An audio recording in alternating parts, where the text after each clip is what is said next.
berakar dalam firman hari yang ke-233. Kita akan membaca dari kitab Yeremia pasal 25 sampai 28. Mari kita berdoa. Bapa di surga, kami memohon berkat dan penyertaan Tuhan dalam pembacaan dan pendengaran firman Tuhan kami pada hari ini. Biarlah kami boleh menangkap maksud Tuhan bagi kami semua. Dalam nama Tuhan Yesus. Amin. Pasal 25. Firman yang datang kepada Yeremia tentang segenap kaum Yehuda dalam tahun keempat pemerintahan Yoyakim bin Yosia, Raja Yehuda, yaitu dalam tahun pertama pemerintahan Nebukadnezar, Raja Babel. Firman itu telah disampaikan oleh Nabi Yeremia kepada segenap kaum Yehuda dan kepada segenap penduduk Yerusalem, katanya, sejak dari tahun yang ke-13 pemerintahan Yosia bin Amon, Raja Yehuda sampai hari ini, jadi sudah 23 tahun lamanya, firman Tuhan datang kepadaku dan terus-menerus aku mengucapkannya kepadamu, tetapi kamu tidak mau mendengarkannya. Juga Tuhan terus-menerus mengutus kepadamu semua hambanya, yakni nabi-nabi, tetapi kamu tidak mau mendengarkan dan memperhatikannya. Kata mereka, bertobatlah masing-masing kamu dari tingkah langkahmu yang jahat dan dari perbuatan-perbuatanmu yang jahat. Maka kamu akan tetap diam di tanah yang diberikan Tuhan kepadamu dan kepada nenek moyangmu dari selama-lamanya sampai selama-lamanya. Juga janganlah kamu mengikuti Allah lain untuk beribadah dan sujud menyembah kepadanya.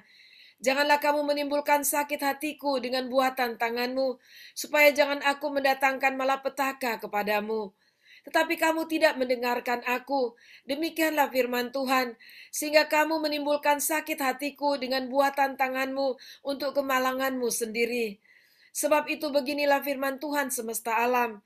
Oleh karena kamu tidak mendengarkan perkataan-perkataanku, sesungguhnya aku akan mengerahkan semua kaum dari utara.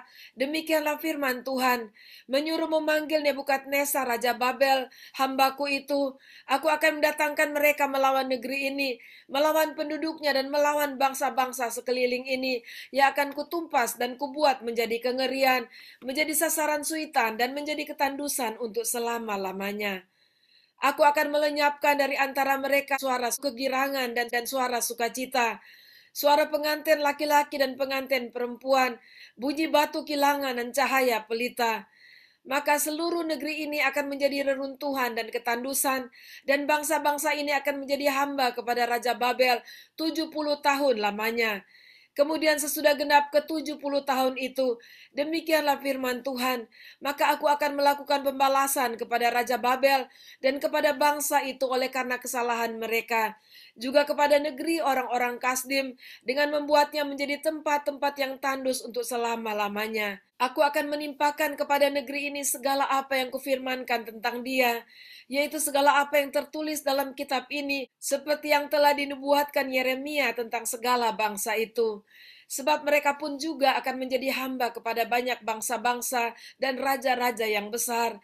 Dan aku akan mengganjar mereka setimpal dengan pekerjaan mereka dan setimpal dengan perbuatan tangan mereka. Beginilah firman Tuhan Allah Israel kepadaku, ambillah dari tanganku piala berisi anggur kehangatan amarah ini, dan minumkanlah isinya kepada segala bangsa yang kepadanya aku mengutus engkau, supaya mereka minum menjadi terhuyung-huyung dan bingung karena pedang yang hendak kukirimkan ke antaranya. Maka aku mengambil piala itu dari tangan Tuhan, lalu meminumkan isinya kepada segala bangsa yang kepadanya Tuhan mengutus aku, yakni kepada Yerusalem dan kota-kota Yehuda, beserta raja-rajanya dan pemuka-pemukanya, untuk membuat semuanya itu menjadi reruntuhan, ketandusan dan sasaran suitan dan kutuk seperti halnya pada hari ini. Kepada Firaun Raja Mesir beserta pegawai-pegawainya dan pemuka-pemukanya dan segenap rakyatnya, juga kepada semua orang campuran dari berbagai-bagai bangsa, kepada semua raja negeri Uz, kepada semua raja negeri Filistin, yakni Askelon, Gaza, Ekron, dan orang-orang yang masih tinggal hidup di Asdod, kepada Edom, Moab, dan Bani Amon, kepada semua raja Tirus, semua raja Sidon, dan kepada raja-raja tanah pesisir di seberang laut, kepada Dedan, Tema, Bus, dan kepada orang-orang yang berpotong tepi rambutnya berkeliling, kepada semua orang Arab yang tinggal di padang gurun, kepada semua orang Simri, kepada semua raja Elam, dan kepada semua raja Madai, kepada semua raja dari utara yang dekat dan yang jauh satu demi satu, dan kepada semua kerajaan dunia yang ada di atas muka bumi, juga Raja Sesak akan meminumnya sesudah mereka. Kemudian haruslah kau katakan kepada mereka, beginilah firman Tuhan semesta alam, Allah Israel. Minumlah sampai mabuk dan muntah-muntah, rebahlah dan jangan bangun lagi, oleh karena pedang yang hendak kukirimkan ke antara kamu. Tetapi apabila mereka enggan menerima piala itu dari tanganmu untuk meminum isinya, maka haruslah kau katakan kepada mereka, beginilah firman Tuhan semesta alam, kamu wajib meminumnya. Sebab sesungguhnya di kota yang namaku telah diserukan di atasnya, aku akan mulai mendatangkan malapetaka. Masakan kamu ini akan bebas dari hukuman? Kamu tidak akan bebas dari hukuman, sebab aku ini mengerahkan pedang ke atas segenap penduduk bumi. Demikianlah firman Tuhan semesta alam. Dan engkau ini nubuatkanlah segala firman ini kepada mereka. Katakanlah kepada mereka, Tuhan akan menengking dari tempat tinggi dan memperdengarkan suaranya dari tempat pernaungannya yang kudus.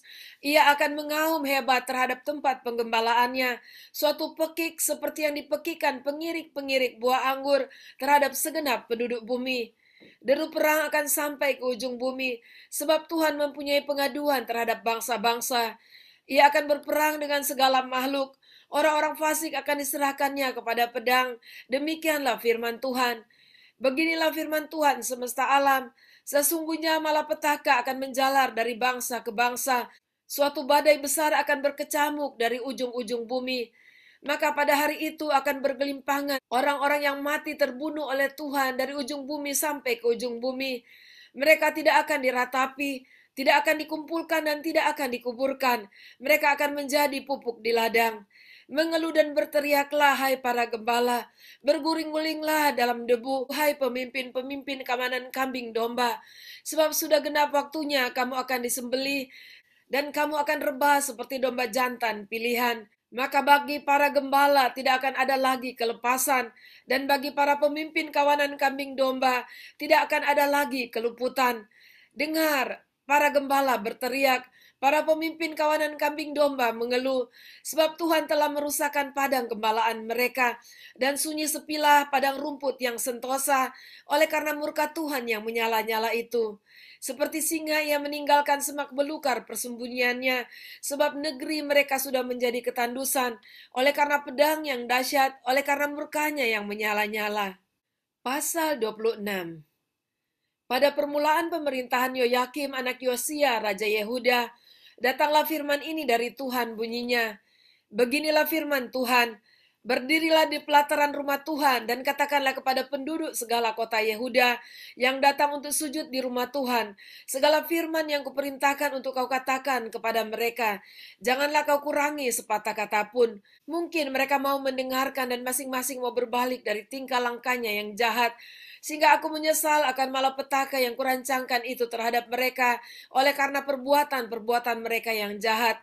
Jadi katakanlah kepada mereka, beginilah firman Tuhan, jika kamu tidak mau mendengarkan aku, tidak mau mengikuti Tauratku yang telah kubentangkan di hadapanmu, dan tidak mau mendengarkan perkataan hamba-hambaku, para nabi yang terus-menerus kuutus kepadamu, tetapi kamu tidak mau mendengarkan, maka aku akan membuat rumah ini sama seperti Silo, dan kota ini menjadi kutuk bagi segala bangsa di bumi. Para imam, para nabi, dan seluruh rakyat mendengar Yeremia mengucapkan perkataan-perkataan itu dalam rumah Tuhan.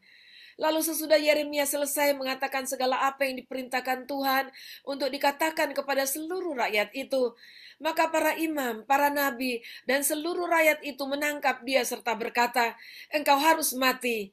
Mengapa engkau bernubuat demi nama Tuhan dengan berkata, rumah ini akan sama seperti Silo, dan kota ini akan menjadi reruntuhan, sehingga tidak ada lagi penduduknya? Dan seluruh rakyat berkumpul mengerumuni Yeremia di rumah Tuhan. Ketika para pemuka Yehuda mendengar tentang hal ini, pergilah mereka dari istana raja ke rumah Tuhan.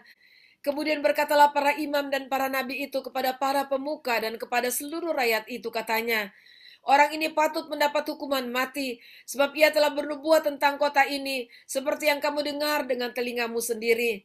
Tetapi Yeremia berkata kepada segala pemuka dan kepada seluruh rakyat itu, katanya, Tuhanlah yang telah mengutus aku supaya bernubuat tentang rumah dan kota ini untuk menyampaikan segala perkataan yang telah kamu dengar itu. Oleh sebab itu, perbaikilah tingkah langkahmu dan perbuatanmu, dan dengarkanlah suara Tuhan Allahmu, sehingga Tuhan menyesal akan malapetaka yang diancamkannya atas kamu. Tetapi aku ini sesungguhnya, aku ada di tanganmu. Perbuatlah kepadaku apa yang baik dan benar di matamu. Hanya ketahuilah sungguh-sungguh bahwa jika kamu membunuh aku, maka kamu mendatangkan darah orang yang tak bersalah atas kamu dan atas kota ini dan penduduknya. Sebab Tuhan benar-benar mengutus aku kepadamu untuk menyampaikan segala perkataan ini kepadamu. Lalu berkatalah para pemuka dan seluruh rakyat itu kepada imam-imam dan nabi-nabi itu, orang ini tidak patut mendapat hukuman mati, sebab ia telah berbicara kepada kita demi nama Tuhan Allah kita. Memang beberapa orang dari para tua-tua negeri itu tampil juga ke depan dan berkata kepada kumpulan rakyat itu, katanya, Mika orang Moreshet itu telah bernubuat di zaman Hizkia Raja Yehuda.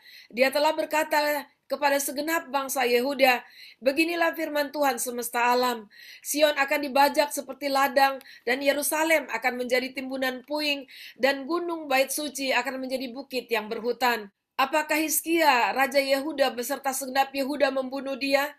Tidakkah ia takut akan Tuhan sehingga ia memohon belas kasihan Tuhan agar Tuhan menyesal akan malapetaka yang diancamkannya atas mereka?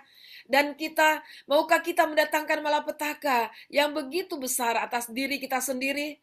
Ada juga seorang lain yang bernubuat demi nama Tuhan, yaitu Uria bin Semaya dari Kiryat Yarim. Dia bernubuat tentang kota dan negeri ini, tepat seperti yang dikatakan Yeremia.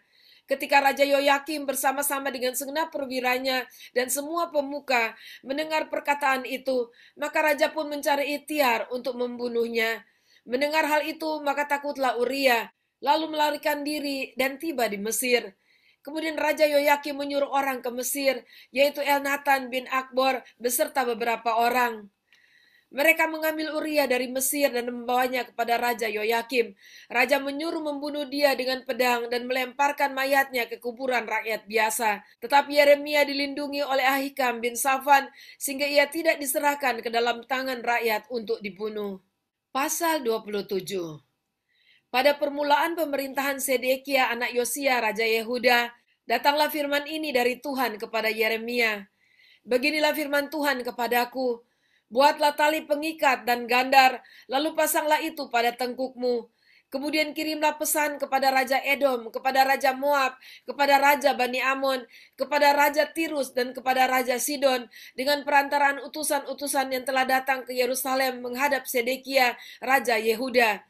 Perintahkanlah mereka mengatakan kepada tuan-tuan mereka, beginilah firman Tuhan semesta alam Allah Israel, beginilah harus kamu katakan kepada tuan-tuanmu. Akulah yang menjadikan bumi, manusia, dan hewan yang ada di atas muka bumi dengan kekuatanku yang besar dan dengan lenganku yang terentang, dan aku memberikannya kepada orang yang benar di mataku. Dan sekarang aku menyerahkan segala negeri ini ke dalam tangan hambaku, yakni Nebukadnezar Raja Babel, juga binatang di padang telah kuserahkan supaya tunduk kepadanya. Segala bangsa akan takluk kepadanya dan kepada anaknya dan kepada cucunya, sampai saatnya juga tiba bagi negerinya sendiri. Maka banyak bangsa dan raja-raja yang besar akan menaklukkannya. Tetapi bangsa dan kerajaan yang tidak mau takluk kepada Nebukadnezar, Raja Babel, dan yang tidak mau menyerahkan tengkuknya ke bawah kuk Raja Babel, maka bangsa itu akan kuhukum dengan pedang, kelaparan, dan penyakit sampar. Demikianlah firman Tuhan, sampai mereka kuserahkan ke dalam tangannya. Mengenai kamu, janganlah kamu mendengarkan nabi-nabimu, juru-juru tenungmu, juru-juru mimpimu, tukang-tukang ramalmu, dan tukang-tukang sihirmu yang berkata kepadamu, janganlah kamu mau takluk kepada Raja Babel. Sebab mereka bernubuat palsu kepadamu dengan maksud menjauhkan kamu dari atas tanahmu, sehingga kamu kucerai beraikan dan menjadi binasa. Tetapi bangsa yang mau menaruh tengkuknya kepada kuk Raja Babel dan yang takluk kepadanya, maka mereka akan kubiarkan di atas tanahnya. Demikianlah firman Tuhan, dan mereka akan mengolahnya dan diam di sana. Kepada Sedekia Raja Yehuda, aku telah berbicara dengan cara yang sama, kataku. Taruhlah tengkukmu ke bawah kuk Raja negeri Babel, takluklah kepadanya dan kepada rakyatnya, maka kamu akan hidup. Mengapa engkau beserta rakyatmu harus mati oleh pedang, kelaparan, dan penyakit sampar seperti yang difirmankan Tuhan tentang bangsa yang tidak mau takluk kepada Raja Babel itu? Janganlah dengarkan perkataan nabi-nabi yang berkata kepadamu, janganlah kamu mau takluk kepada Raja Babel, sebab mereka bernubuat palsu kepadamu. Sebab aku tidak mengutus mereka, demikianlah firman Tuhan, tetapi mereka bernubuat palsu demi namaku, sehingga kamu kucerai-beraikan dan menjadi binasa bersama-sama dengan nabi-nabi yang bernubuat kepadamu itu. Juga kepada imam-imam dan kepada seluruh rakyat itu aku berbicara, kataku, beginilah firman Tuhan, janganlah dengarkan perkataan nabi-nabimu yang bernubuat kepadamu. Sesungguhnya perkakas-perkakas rumah Tuhan tidak berapa lama lagi akan dibawa kembali dari Babel, sebab mereka bernubuat palsu kepadamu. Janganlah kamu mendengarkan mereka. Takluklah kepada Raja Babel, maka kamu akan hidup. Mengapa kota ini harus menjadi reruntuhan? Jika memang mereka itu nabi, dan jika ada firman Tuhan pada mereka, baiklah mereka mendesak kepada Tuhan semesta alam, supaya perkakas-perkakas yang masih tinggal dalam rumah Tuhan dan dalam istana Raja Yehuda dan di Yerusalem itu jangan diangkut ke Babel. Sebab beginilah firman Tuhan semesta alam tentang tiang-tiang, bejana laut dan galang, tentang sisa perkakas-perkakas yang masih tinggal di kota ini, yang tidak diambil oleh Nebukadnezar Raja Babel ketika ia mengangkut Yekonya bin Yoyakim Raja Yehuda ke dalam pembuangan beserta segala pemuka Yehuda dan Yerusalem dari Yerusalem ke Babel. Sungguh beginilah firman Tuhan semesta alam, Allah Israel, tentang perkakas-perkakas yang masih tinggal itu di rumah Tuhan dan di istana Raja Yehuda dan di Yerusalem. Semuanya akan diangkut ke Babel dan akan tinggal di sana sampai kepada hari aku memperhatikannya lagi. Demikianlah firman Tuhan, lalu membawanya kembali ke tempat ini. Pasal 28. Dalam tahun itu juga, pada permulaan pemerintahan Sedekia Raja Yehuda, dalam bulan yang kelima, tahun yang keempat, berkatalah Nabi Henanya bin Asur yang berasal dari Gibeon itu kepadaku di rumah Tuhan, di depan mata imam-imam dan seluruh rakyat. Beginilah firman Tuhan semesta alam, Allah Israel, aku telah mematahkan kuk Raja Babel itu. Dalam 2 tahun ini, aku akan mengembalikan ke tempat ini segala perkakas rumah Tuhan yang telah diambil dari tempat ini oleh Nebukadnezar Raja Babel dan yang diangkutnya ke Babel. Juga Yekonya bin Yoyakim Raja Yehuda beserta semua orang buangan dari Yehuda yang dibawa ke Babel akan kukembalikan ke tempat ini. Demikianlah firman Tuhan. Sungguh, aku akan mematahkan kuk Raja Babel itu. Lalu berkatalah Nabi Yeremia kepada Nabi Hananya di depan mata imam-imam dan di depan mata seluruh rakyat yang berdiri di rumah Tuhan itu. Kata Nabi Yeremia, amin. Moga-moga Tuhan bernubuat demikian. Moga-moga Tuhan menepati perkataan-perkataan yang kau nubuatkan itu dengan dikembalikannya perkakas-perkakas rumah Tuhan dan semua orang buangan itu dari Babel ke tempat ini. Hanya dengarkanlah hendaknya perkataan yang akan kukatakan ke telingamu dan ke telinga seluruh rakyat ini. Nabi-nabi yang ada sebelum aku dan sebelum engkau dari dahulu kala telah bernubuat kepada banyak negeri dan terhadap kerajaan-kerajaan yang besar tentang perang dan malapetaka dan penyakit sampar. Tetapi mengenai seorang nabi yang bernubuat tentang damai sejahtera, jika nubuat nabi itu digenapi, maka barulah ketahuan bahwa nabi itu benar-benar diutus oleh Tuhan. Kemudian Nabi Hananya mengambil gandar itu daripada tengkuk Nabi Yeremia, lalu mematahkannya. Berkatalah Hananya di depan mata seluruh rakyat itu, beginilah firman Tuhan, dalam 2 tahun ini, begitu jugalah aku akan mematahkan kuk Nebukadnezar Raja Babel itu, daripada tengkuk segala bangsa, tetapi pergilah Nabi Yeremia dari sana. Maka sesudah Nabi Hananya mematahkan gandar daripada tengkuk Nabi Yeremia, datanglah firman Tuhan kepada Yeremia, pergilah mengatakan kepada Hananya, beginilah firman Tuhan, engkau telah mematahkan gandar kayu, tetapi aku akan mematahkan gandar besi sebagai gantinya. Sebab beginilah firman Tuhan semesta alam Allah Israel, kuk besi akan kutaruh ke atas tengkuk segala bangsa ini, sehingga mereka takluk kepada Nebukadnezar Raja Babel. Sungguh mereka akan takluk kepadanya, malahan binatang-binatang di padang telah kuserahkan kepadanya. Lalu berkatalah Nabi Yeremia kepada Nabi Hananya, Dengarkanlah, hai Hananya, Tuhan tidak mengutus engkau, tetapi engkau telah membuat bangsa ini percaya kepada dusta.